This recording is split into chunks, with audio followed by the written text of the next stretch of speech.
USAID was created under John F. Kennedy, and initially it was an organization that was designed to do good, but Vietnam screwed it up. I mean, if you go into the history, I have to be careful here because I might be off just a little bit. But A Bright Shining Lie is a book written by Neil Sheehan about the guy named John Paul Vaughn. He's a guy that started out as a military officer, but ended up going back and sort of running the war in Vietnam as a civilian who was overseeing, programs that were funded by USAID and others.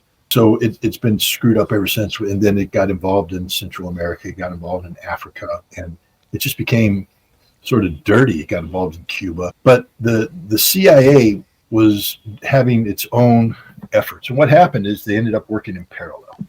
So it's the USAID through Congress was doing stuff, and then the CIA was over here doing its own thing in the dark.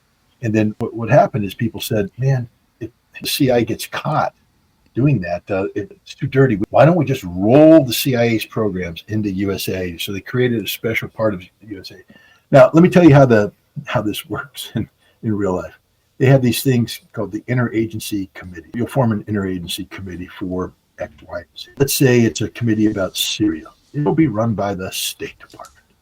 There will be a Department of Defense person there. There'll be Department of Treasury. There'll be USAID there and all this stuff. And they're going to talk about different programs. And in the back's going to be a guy that's just wearing a Hawaiian shirt and khaki pants and flip-flops, and sitting there sipping a Diet Coke. And every once in a while, he'll pass a note on to the USAID person or the State Department. And that's the CIA.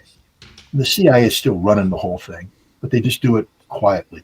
There's no direct connection, but the CIA will say this is the person that needs funding, and this is how much funding they need. Because the CIA has worked out with that person. But now instead of having their guy come in and be the cutout, instead it's going to come in through the State Department, through Norwegian Refugee Council and all this stuff. The money shows up, but the CIA is sitting there saying, that's the person who needs the money. This is how much money that person needs. And they'll do it all. And then he walks away, but his name never appears in the minutes. Because he doesn't exist, but he's running the whole show. That's what USAID is, a corrupt organization.